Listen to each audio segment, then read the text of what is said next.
Seguimos aquí, amigos. Este es el rumbo de la tarde con Leila, Miguel y Valentín. Y prontamente anuncia don Miguel que con Olga. Bueno, es que Olga es parte integral de este programa desde el que comenzó el programa. Desde el día cero.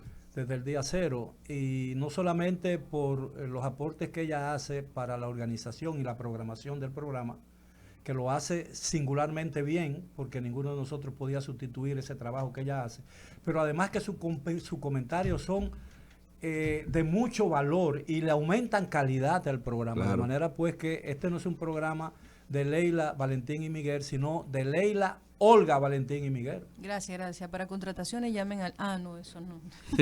No, mucha gente sigue al programa y nos hace los comentarios, Olga, y por eso me atreví a decir en público a don Miguel, sugerirle y pedirle que retome la posición inicialmente de él, porque la idea es suya. No es que estamos 2-2 y le damos el bate.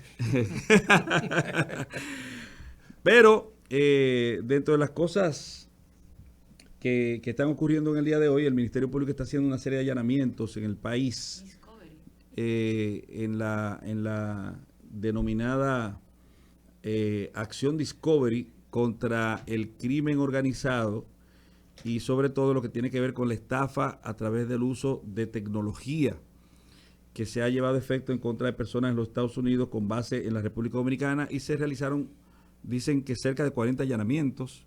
¿En el día de hoy? Sí, en Santiago, Puerto Plata, el Gran Santo Domingo y Bonao, me luce que son las comunidades que alcanzaron esta procura del Ministerio Público. Usted ve, este tipo de cosas es plausible, ese tipo de acción llevada a efecto por el Ministerio Público contra el crimen organizado, uno tiene que aplaudirlo y reconocerlo, porque de eso se trata, Ahora bien, cuando eso se traduzca en procesos judiciales, porque la gente tiene que saber que no siempre un allanamiento produce un proceso, porque usted puede hacer un allanamiento y no encontrar nada.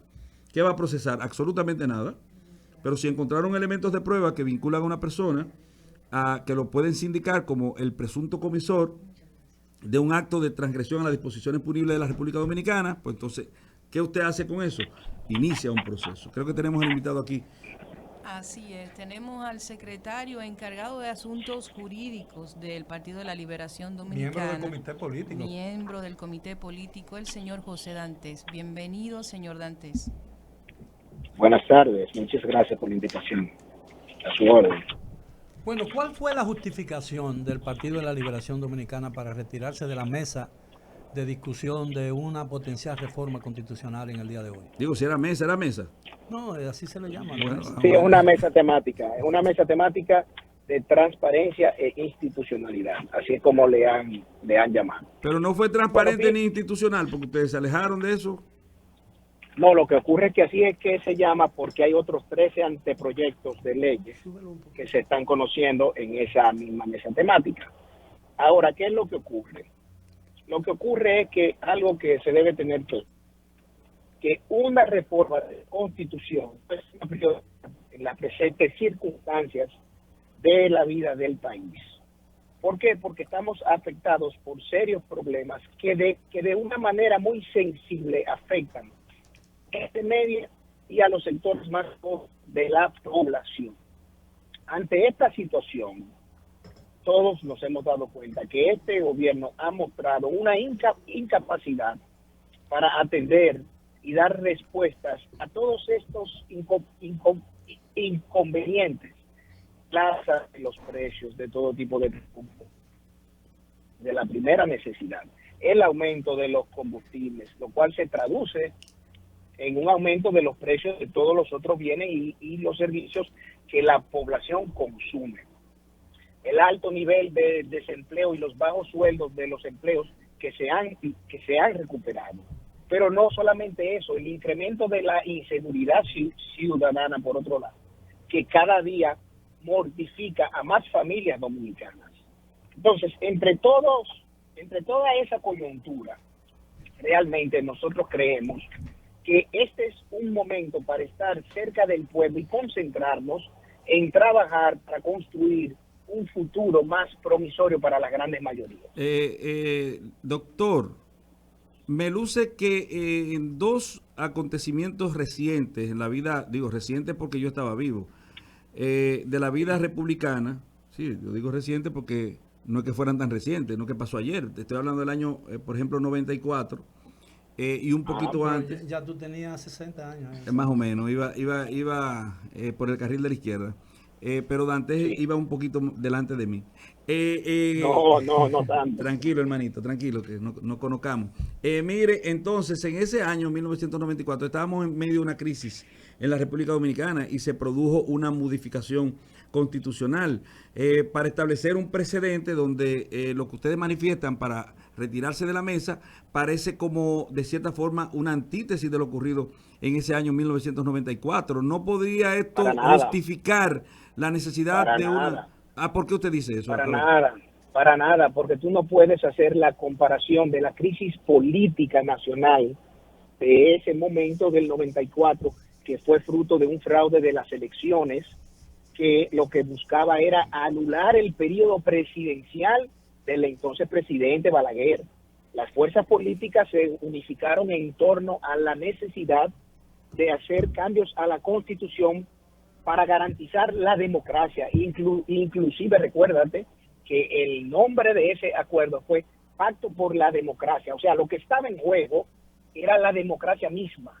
Hoy día la democracia no se encuentra en juego. ¿Usted cree que Lo que no? se encuentra en juego es el bienestar de las mayorías, porque este es un gobierno que se ha dedicado a gobernar solo para una pequeña élite de gente muy cercana a ellos.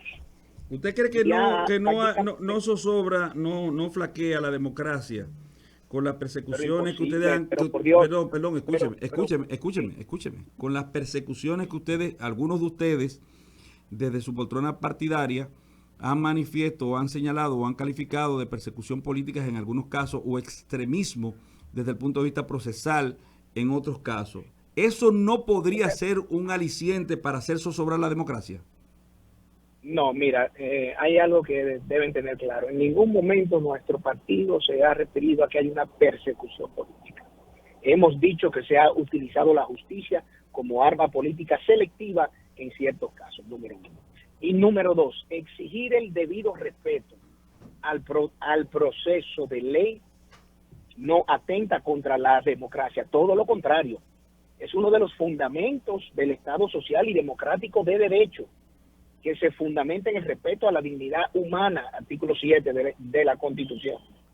Pero lo que yo te planteo es, si la intención real de esta gestión, al crear estas mesas de diálogo en el CES, fuese afianzar la institucionalidad del país, antes de pretender un cambio a la Constitución, lo que se debería estar planteando son los proyectos de leyes que manda la Constitución del 2010, que aún están pendientes. Y entre esas leyes, ¿tú sabes cuáles están pendientes?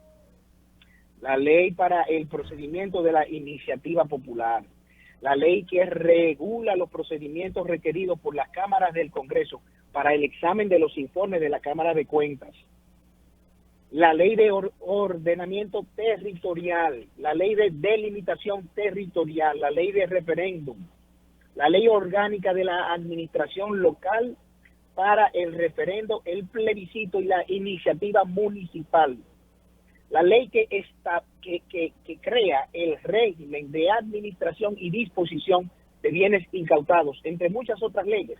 O sea, ¿por qué no trabajamos en esas leyes que manda la Constitución del 10? Perdone, doctor, ¿cuál es el ambiente que reina y que prevalece en esas reuniones? No, de parte nuestra, nosotros simplemente planteamos que no podíamos apoyar en esta coyuntura la reforma constitucional, dimos parte de nuestras razones y nos retiramos. Porque si no estamos de acuerdo con una propuesta de una reforma, no hacemos nada sentado ahí escuchando el contenido de esa propuesta.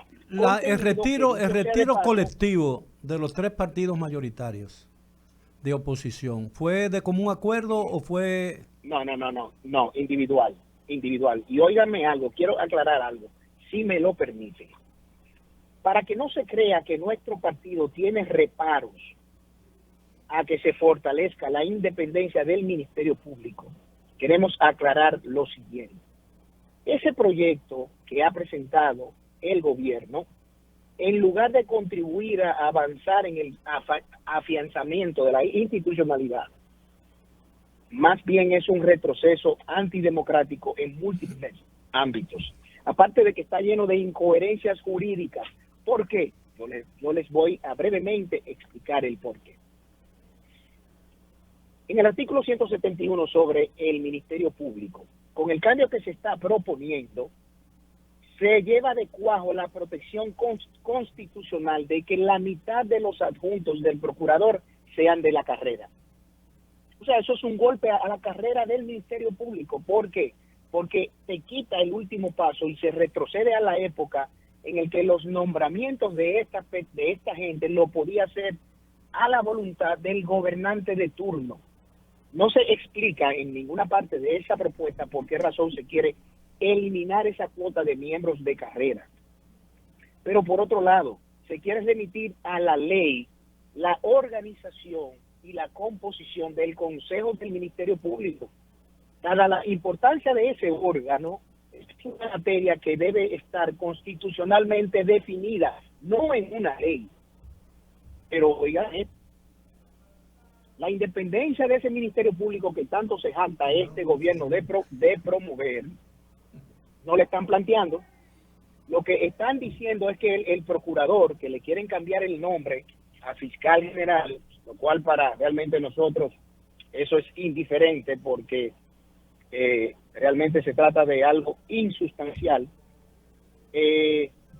La disposición transitoria le permitiría al presidente nombrar al procurador general y los 14 adjuntos hasta que exista una ley, la ley que ellos dicen que es la que va a definir cómo se designa ese procurador general, y si esa ley nunca llega como el Código Penal.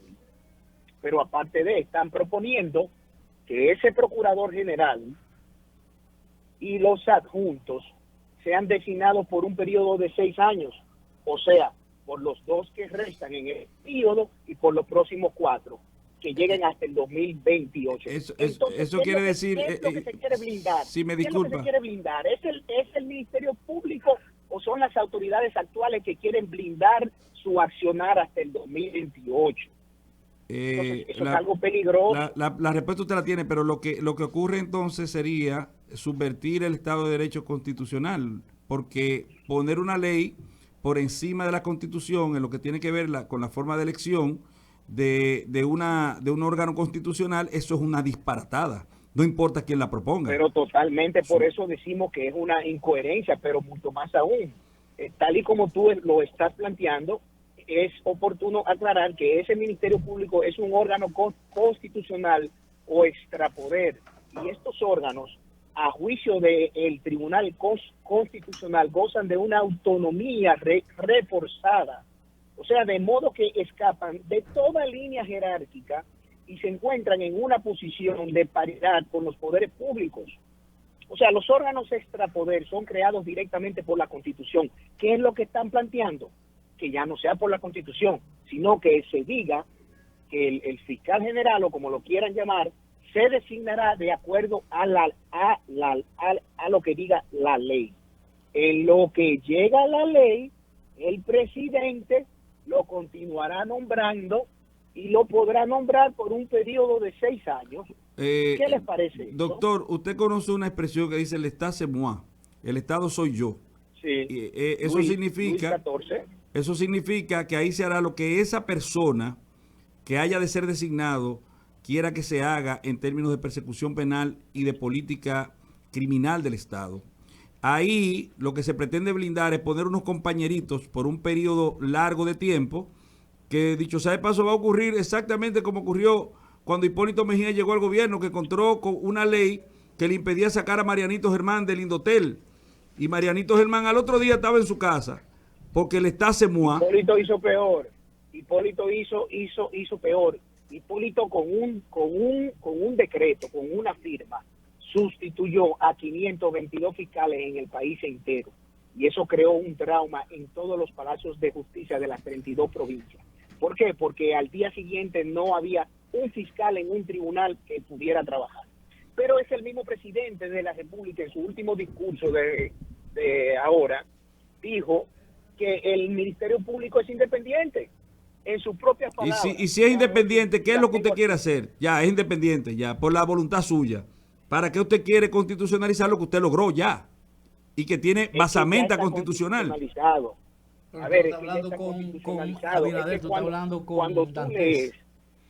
Es que cuando tú lees el artículo 170 de la Constitución, dice claramente, el Ministerio Público goza de autonomía funcional, administrativa y presupuestaria.